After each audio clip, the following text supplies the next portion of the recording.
Traxys, MD Hersh through lithium, Cameron Dowling from Arch on very great, a lot of money. Great group of experts across the industry, various roles, and going to be tackling some of the themes around what might be trailing or indeed accelerating the energy transition that really bullish. So wanted to start off with a question around great electric vehicle material disc. The idea that gigafactories are rolling out at such a rate, 24-month construction time, yet two mines, as you know, going to build 5 years, maybe even much longer than that. So with this disconnect, how you interpret this question? Erez, what are we? So I think in the past 2, 3, 4 years, we've been talking a lot about how the supply side is not catching up with the demand, and the upstream, for various reasons, is trailing way behind the downstream. And we probably had a bit of sort of a sneak preview of where we're going with the chips last year. We are reaching a point where potentially with adoption rates crossing the early adapters chasm, and with the demand side and the downstream moving along, at least in most jurisdictions that are not the U.S., and the materials are not there. So we are reaching a point where potentially supply side crunches could actually destroy demand and actually create a glass ceiling, a pretty low glass ceiling for adoption. So it's definitely a risky point in time, and we just have to do everything we can in the private sector, the government sector, and the demand side, supporting the supply side to try to, as quickly as possible, unclog these bottlenecks and move forward. But we've definitely reached a point where it's not just a hypothetical discussion about how quickly the gigafactories are announced and how slowly the mines go into production. We're really reaching a point where the two graphs will not meet. Sorry, Erez, just to go on that. Yep. This morning in the panel there was sort of an idea of generally shared views of sort of 2 to 3 years see this tightness, higher metals environment. You share that sentiment around that sort of timeline. Before it unclogs, you mean? Yeah. Yeah, I agree. It's not something that's going to be resolved overnight. There's all kinds of players that can help and affect the supply side. But one thing that's pretty clear is that the existing majors in our sector, which are all one way or another sort of the grandchildren of Oppenheimer, don't believe in unleashing the supply side flood. They believe in keeping supply tight and prices high and enjoying the upturn whenever it's available. So don't expect the big mining companies that have at this point in time can have a very lucrative dividend policy and give money back to their shareholders to sink all the money back into new projects, in essence, in order to, the way they see it, shoot themselves in the leg and bring the prices down. So we're going to need to have other solutions to unclog this bottleneck. Yeah, the dividend point is quite good.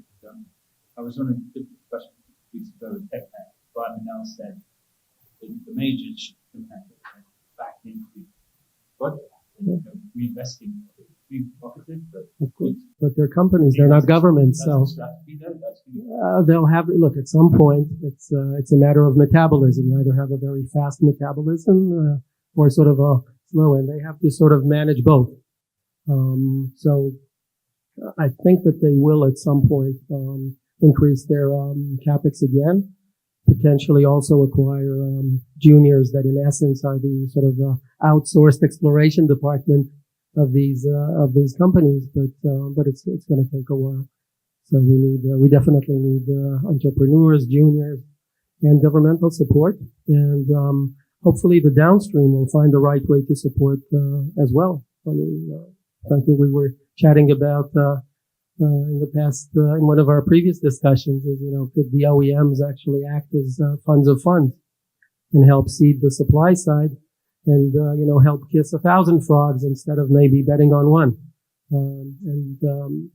So far it hasn't happened, but they are making announcements about connecting with the upstream projects in order to have more control on how things will flow into their supply chain. So we'll see. Yeah. Or is it working? It is now. Thank you, Adam. I think that sort of there's a reality that we the humans or we the civilizations are taking an ostrich approach to this biting now reality that we have exponential demand that's facing supply that can only grow linearly. And people believe, the automakers, the battery makers believe that their lawyers and their contracts are going to save them from what is, at the end of the day, a reality or a fact that there is not enough supply to meet demand. And rather than take steps to address that, folks are trying to bury their heads in the sand that is well-worded contracts. But that's on the demand side. On the supply side, I think there's a reality that while these supply chain issues are global, mining is a local business, and moving faster in a local environment means acting in a very specific set of circumstances that's challenging to drive change. Because, why would a small BLM office in the middle of rural Nevada care that Panasonic is not going to be able to satisfy its customer demand, right? This is a global problem that needs local solutions, and we don't have the tools to drive those local solutions. And then on top of that, especially in the United States, the legacy capture of the conversation surrounding mining is an uphill battle that lithium folks are fighting against gold and copper, right? If you look at the lobbying dollars that are spent in the United States, and if you look at where the money comes from to pay for the very agencies that are supposed to advocate for mining, this money's coming from coal, this money's coming from gold, this money's coming from copper.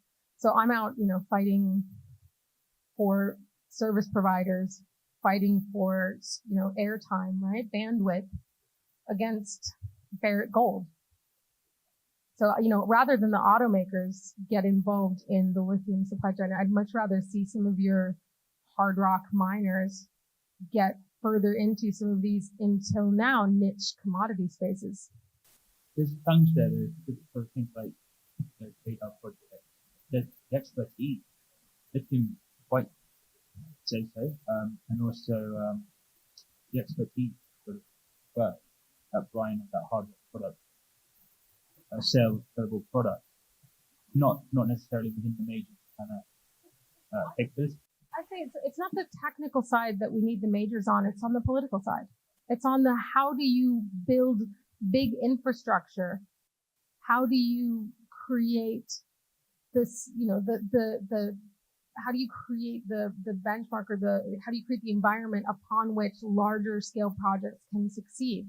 And I'm picking on my fellow panels, not picking, but it's a reality that Nevada, which is such an exciting state for lithium, it's barely part of the conversation. There was an event around mining in Nevada this year, and they didn't even have a lithium speaker in like a 4-day event.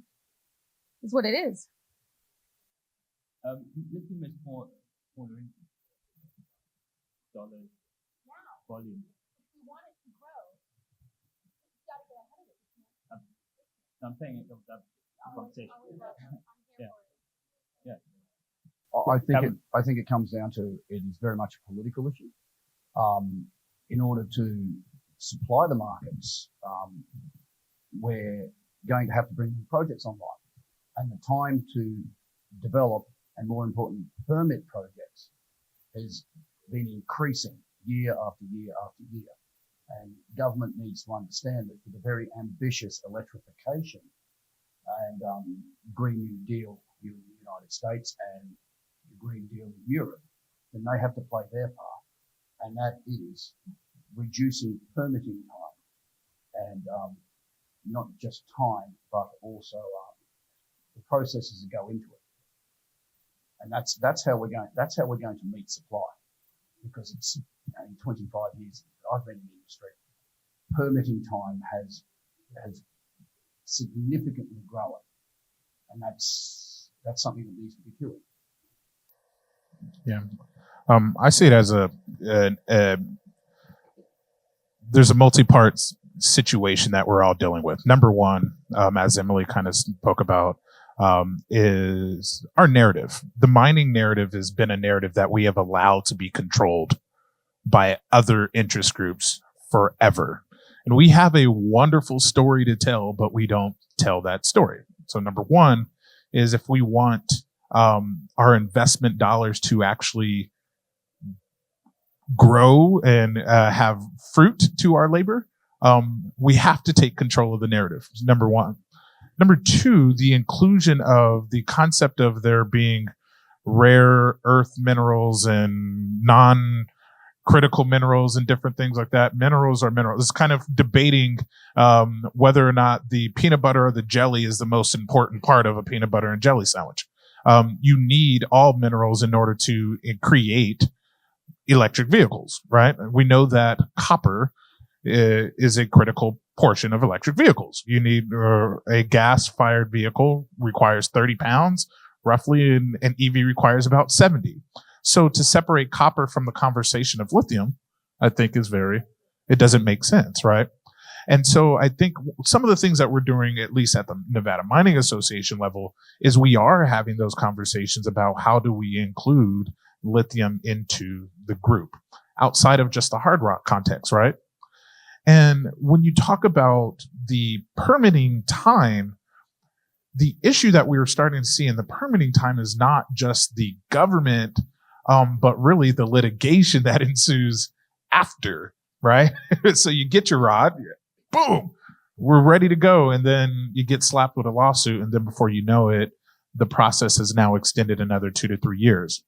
And so I think, again, creating a system that allows for someone to seek redress during the actual permitting process, so that when you have that right of decision, you have that NOI, you've taken care of all of the environmental checklists, and you're ready to go, you're actually ready to go. And so you can then take advantage of the funding and the capital that is flowing into your project, or that is ready to flow into your project. Do you have any other comments on still being asked? Yeah. Like how that improved that process? Oh no, look, definitely. Well, look, I think, again, at least at the Nevada level, I can speak to that, and I speak a little bit to it at the national level. I work with, our folks as well. Number one, any association, and again, that is not bringing lithium into the fold is failing. Not only their potential lithium members or those who are members, but they're also failing their existing members as well, because there's a unique opportunity for everybody to work together. From a lobbying perspective, I think that, again, when we don't have control over our narrative, it becomes easy for people to come in and say that, well, again, uninformed folks to come in and say that, well, we have enough already. Why aren't we just recycling? And I'm sure we'll talk about that. But there is a concept that somehow we already have what we need existing within the world today. And that, again, is because we've let other people drive that narrative.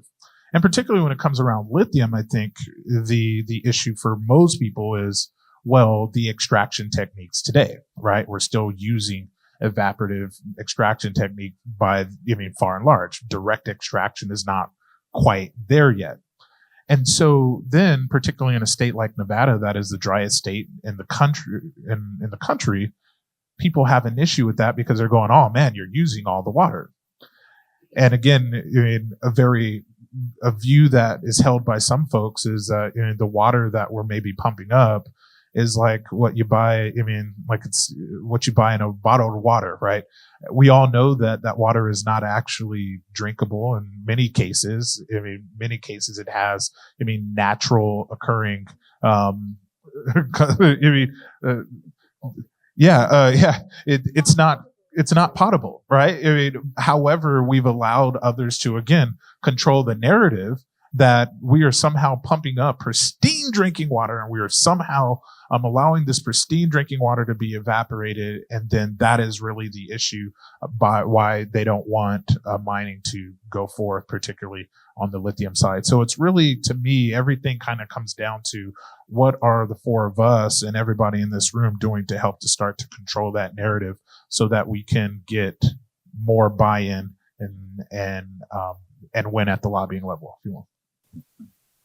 Yeah, I just wanted to add to that part of the reason why I think permitting is delayed, why there's more resistance, why we're not controlling the narrative, and we have to look in the mirror. And there are trust issues between the mining industry and and various sectors in societies, and it's true in many places around the world. And we definitely need to do more. And to get a true social license, in essence, we have to, people need to understand that we need primary extraction. There's just not enough material out there just by recycling, and there probably will never be, because you're assuming some sort of a static equilibrium with 100% recoveries on your recycling, which is probably utopian.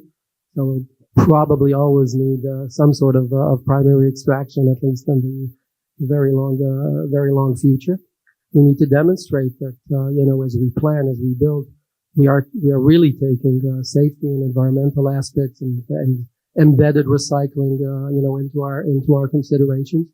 And there's little things, but they mean a lot. I mean, in one of our projects, the Move 'em on Graphite project, Tyre, which you know well, we took a decision to use electric yellow equipment because the graphite will go into batteries and to sort of complete the whole picture. At the beginning, it looked more expensive. It messed up the NPV and so on and so forth. But how do you really account for these costs? What about externalities? What happens in a few years where there's going to be a carbon penalty on the one side and potentially a carbon credit on the other that, might neutralize? Plus, there's the fact that, technologies develop, economy of scale will kick in, and this equipment might be more efficient and cheaper at the end of the day. So Vermont signed a cooperation agreement with Caterpillar, and that's sort of the case study for developing electric yellow equipment, and then it's going to proliferate. So this is something that gains a huge social license because, you're actually thinking out of the box and sort of beyond just your short-term bottom line. So I think in order to really gain a proper social license and support, we have to do a lot of these things. All over and across the board. We need to have tailings projects, rehabilitation projects, try to see how everything really sinks in and links into the communities and other stakeholders. You'll always have those pestering lawsuits with, people that want some walkaway money. It's true all over the world. It's true in real estate. It's true in everything. But we also have to look in the mirror and ask ourselves, how can we do better? Okay. One other point, sort of, around area of governmental support of that. I was reading this morning around the Defence Production Act. I don't know if anyone sort of read up on that. Biden's apparently close to signing it. I don't have it full, but I read that it's going to be some sort of support to critical minerals again, particularly domestic. So, do we believe that's going to have impact? A hollow policy, or any commentary there? I think that it is an excellent step in the right direction, and I think that the United States, from a federal level, is quickly getting on the same page with the need to do this. That said, I don't think that they are on not just the same page, but reading the same book with how actually far behind other powers, China, frankly, who has been doing this well for over a decade, right? And so I think that the signature or not of one act is an interesting data point on a much longer arc of history. And the amount of self-congratulatory back patting that the people who are going to sign something that needed to be signed 6 years ago, and the victory lap that they'll all take, it's silly. And in context, it looks ridiculous. So I do think it's important, and I think all of these steps in the right direction are important. But you can sign all the paper in the world that isn't going to make something that takes 5 years under the best conditions that could possibly exist. If permitting was zero friction and capital was unlimited, it would still take this amount of time. And the inability to acknowledge that in policy is I think it's frankly an act of hubris that is damning for our current leadership. And I would echo a lot of, just if I may, a lot of what Emily said. And the issue is very much that it is a signature in DC that will not matriculate its way to the field office and name your favorite state BLM office, right? In regards to what you're looking at from a permitting perspective. And so, I mean, also at one level, you have the signature of an act that may, again, dedicate dollars toward mining activity, but then on the other side, you have an announcement of intergovernmental agencies to study mining and the impacts and whether or not there should be royalties placed on here and different things like that. So it's one level you're saying we're going to give you money. On the other level, it's like, well, we're also going to figure out a way to take that same dollar back almost. It's not just we're going to take that same dollar back. It's saying we're going to introduce uncertainty. And when you're building expensive things, the introduction of uncertainty is one of the worst things. It's why Argentina isn't a superpower. You don't know what's going to happen. Cameron, do you have any points to add, or maybe to find who's getting it right as it runs beyond just the US? Yeah, look, we operate globally, and unfortunately, most governments seem to be moving in the same direction. They all seem to be getting harder. Chile is getting increasingly more difficult from a copper point of view. Latin America is becoming more difficult. I know that Australia is certainly becoming more difficult in certain jurisdictions. The United States, Africa, in some cases, Africa is actually getting a little bit better because they've recognized the importance of mining. But globally, I'd say that governments are pretty much moving in unison, and it's not in the right direction. I think on. Yeah, we can ask good news story. Yeah, the good news is the government of Quebec is definitely very pro-mining and pro-transition, pro-electrification, new energy, etc. And Bécancour, the industrial zone that on the St. Lawrence River, is turning, I think, into the first North American battery material hub. And POSCO and the GM are now going to open their facility there. So it just shows you the healthy snowball effect that could be created by the right amount of governmental support. And I call it sort of guidance as opposed to intervention. Let's switch on to mining. Some of the battery metal explorers, developers, producers. It's a better time to raise capital project. Right? We were here 4 years ago. We'd be having a different conversation, messing around legislation, permitting, around where's the money, where's the capital.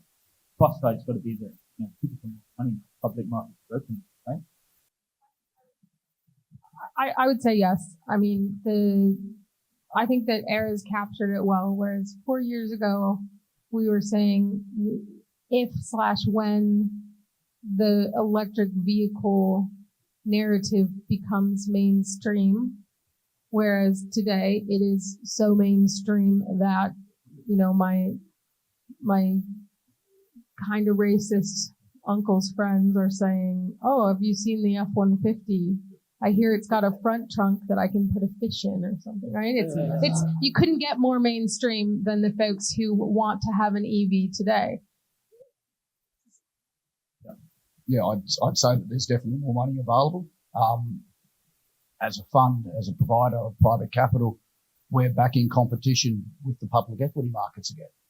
And we go through phases when they won't provide funding, but we're in one where there's plenty of liquidity for the right projects, but it has to be the right project. But yeah, it's begins on how many are there enough?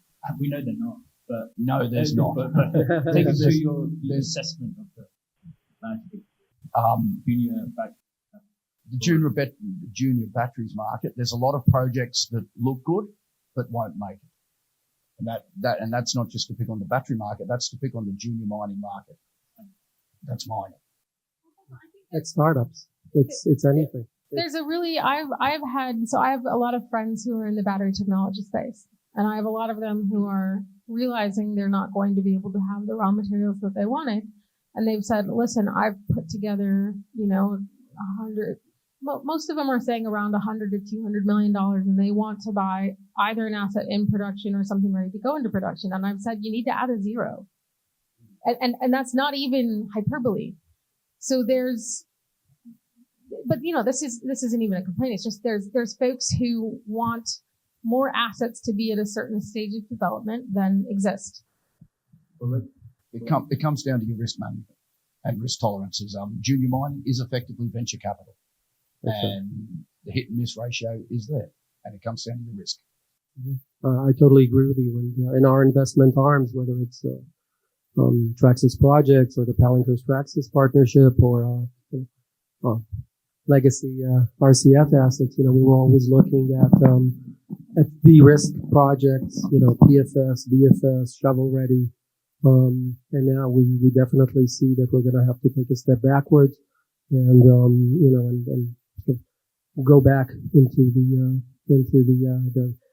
it's a little bit like, it's almost like sort of like a production line that's constantly moving. So the unfunded juniors that we spoke to 4 or 5 years ago, you kiss a lot of frogs. Some of them made it. Some of them got funded. Some of them, there's a boom and a bust. Some of them are gone. Some of them get rebranded and recycled because, it's been there for millions of years. It just needs a new owner and a new name. Now we're at a point where we need to start supporting the second and third wave of projects that will kick in later, hopefully with more support on all levels, with a more understanding banking environment, public sector, the LPs of the PEs, LPs of PEs being more open to mining and in general to this combo of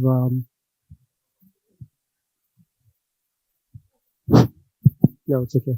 The upstream connection, which is also important. And one of the things that's interesting in the lithium space, and I think the graphite space and other battery materials have this as well, to sort of jump off your, what's your risk tolerance, and with this looking like venture capital, a lot of my peers are quite successfully operating what is essentially a combined technology / mineral exploration outfit, which is interesting and I think, dare I say, novel, right?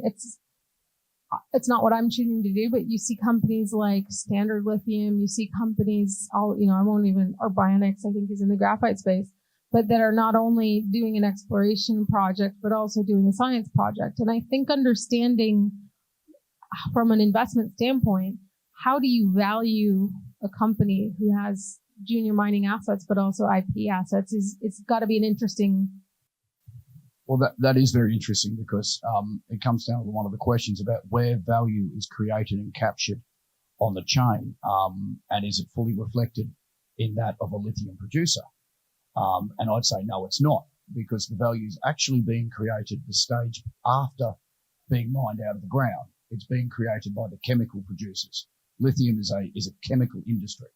The mining bit, it doesn't capture enough, and a lot of the projects that I'm looking at, the mining companies are looking at adding the first stage of beneficiation in order to capture additional value. I agree with you. And as we're looking at assets now, what we said to ourselves is that we will be thinking ourselves of as sort of enablers of the creation of battery materials in the most efficient, green, clean way possible with a healthy measure of backward integration, because you need security of supply and you don't want someone shutting the faucet on you. But to be defined by the ability in a world where these materials are still sort of work in progress, they're far from being commoditized or even standardized. So it's not just producing. It's not like producing a very standard, let's say, copper cathode, getting it registered on the LME and then just replicating it to infinitum. It's a business with constant moving parts. You need to be agile. You need to be flexible. So this connection with technology, with processing, with sort of a Kaizen approach of constantly improving is definitely very, very critical. And it's also going to go, when we sort of think about decarbonization and electrification, bigger than just battery materials. We're going to have to find sort of new ways of making the old things. Carbon footprint of the steel industry, cement industry, etc., could be fixed by the right measure of healthier, first of all, I guess, power generation that's connected to them, but also processes that are a lot cleaner and greener than what we were used to in the past. So finding the ways to do that is definitely a challenge for our industry, and I think that's one of the things that makes it so interesting, and I think that's where a lot of value will be created. It's going to be problematic in these type of materials to define yourself only as one link in the chain. You need to capture a bit of a wider hold, and then it can move a little bit. Your definition of where you start, where you end, can be a little bit flexible, like we saw, for example, with battery grade lithium, right? Where at some point, some of the cathode manufacturers, the CAM guys, basically said, "Look, you define it as battery grade, but we still need to clean it up. So you know what? Hold short, give us very clean technical grade, and we'll take it on from there." This idea of I have to be battery grade.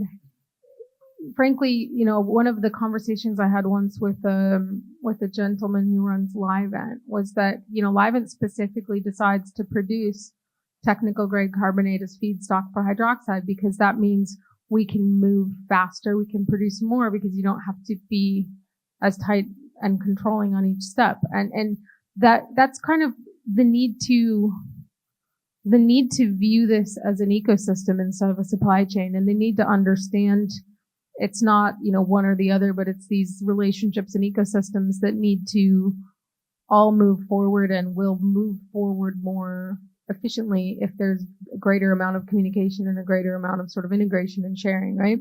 And one of the things I kind of just jotted down is that when you look at sort of the improvements, so the battery story, the EV story is part of the electrification of everything story, right? And the reason we are electrifying is twofold. It's to, minimize pollution, which is a local effect, and then climate change is the global effect of that pollution.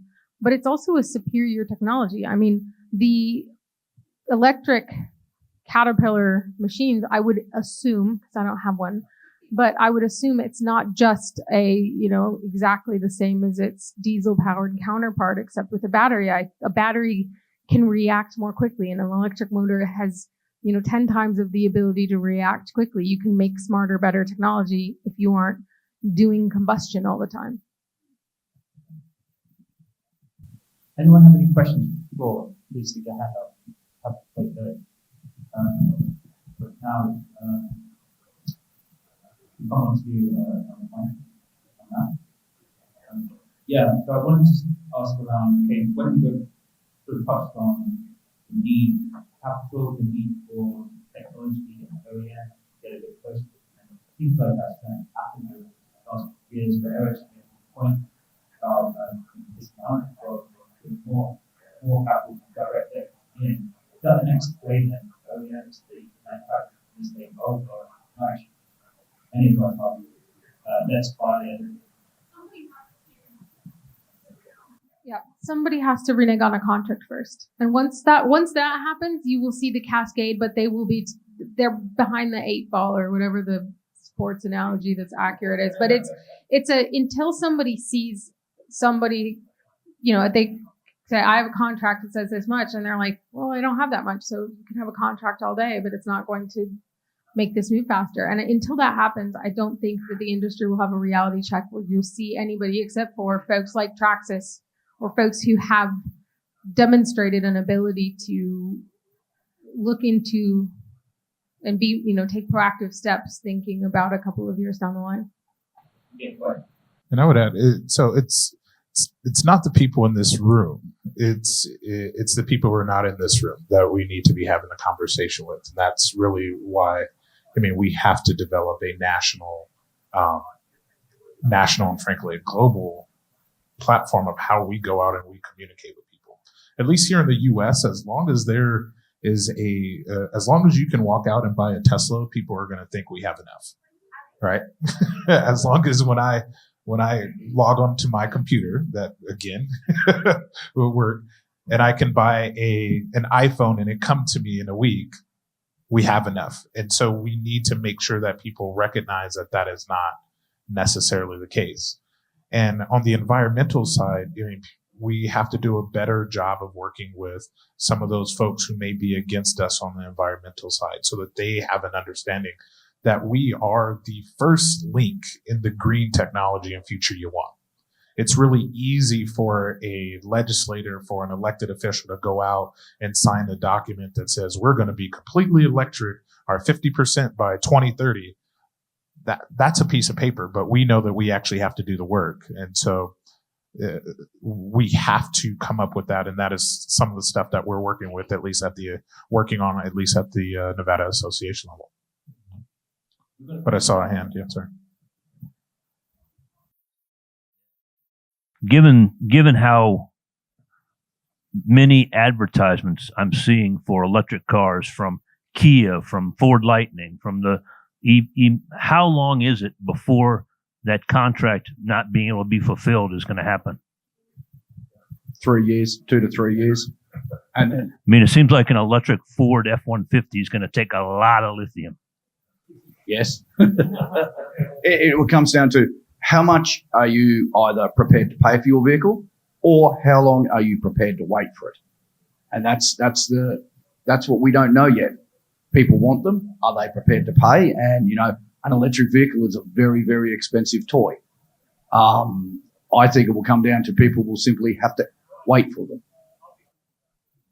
Right. But the policies, and this is the interesting part, is that the policies that we currently see being pushed by some governments are to disincentivize the purchase of gas-powered vehicles. So you're going to get into this weird situation where we're going to create a have and a have-not situation by making people go out and buy an electric vehicle, and only those who can afford it can do it. Then everybody else is going to be penalized for not being able to afford it. And so it's really an interesting scenario that we find ourselves in, that I agree with the assessment that we're probably 2 to 3 years away from seeing how some of this will actually play out.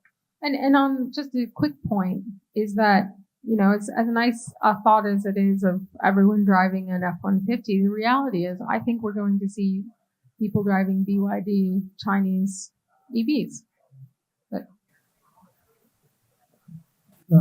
part of the, I think, social license in the broader way has to do with who actually owns and operates and then drives these cars. So if we turn this into some sort of a luxury item toy for rich folks, then we're missing the whole point. This should actually be the basic way of moving around. If you're not using public transportation, which is always, from a human perspective, the way, the real way where how mobility should act. And let's not forget, when we started these discussions, at the 1-to-1 5 years ago, we had 3 legs to this revolution, right? It was autonomous, shared, electric. Shared is gone, I think, with COVID, and autonomous is moving along. It has its issues. But here in the United States, if you look at the 3 major areas of demand for EV, for cars in general, right? There's about 100 million passenger cars and light utility, new vehicles entering the of the market every year. The lowest rate of adoption in 2021, which is a fantastic year in Europe and in China, was in the US. So it's, we don't want this to just be a toy for the rich. It has to be the cheap and affordable way where people that don't have access to public transportation should move around. And failing to do that will have an effect on our social license. Do we really need to build all these mines just so the rich few folks can have car number 6 in their garage, which is going to be some like a Jaguar or something? I'm not sure. About sense of cost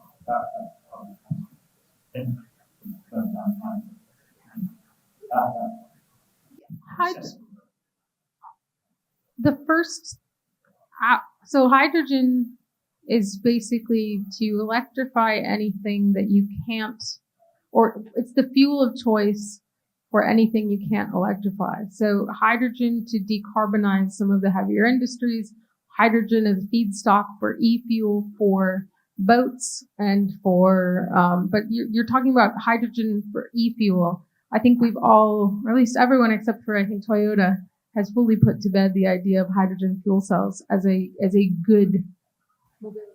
Yeah. I think it comes down to you need to replicate the petrol station network, and so hydrogen is going to have a very limited use. It's going to be only public transport and heavy industry.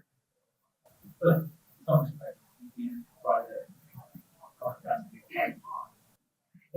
there's a difference, so an important distinction to say, are you saying hydrogen for a hydrogen fuel cell, or are you saying hydrogen as feedstock for e-fuel and using e-fuel to replace fossil fuels? And that's a distinction that most people actually aren't sort of up on, but it's an important one because I do think you'll see hydrogen-based e-kerosene for shipping and for airplanes, right? Big, heavy stuff that you really, but that's not the same as the hydrogen fuel cell idea playing out. I haven't seen, correct me if I'm wrong, but even for mining equipment, if you're not going to see a case to build a hydrogen fueling station for that mining equipment, I don't think that the case exists. It's going to take No, it doesn't. Definitely, but hydrogen as hydrogen will be the enabler of green iron, green pig iron, once you replace your natural gas furnaces with hydrogen smelters. You already reduce the footprint of stainless steel at the end of the day, and everything that has to do with just the typical 2-3% of annual growth in infrastructure and construction.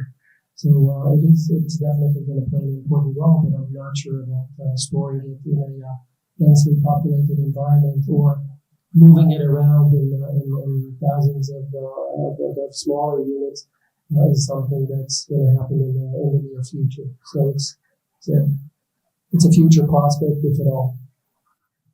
Unfortunately, that's it for time. We could go on another topic, but it's been pretty fascinating insight. It's a round of applause.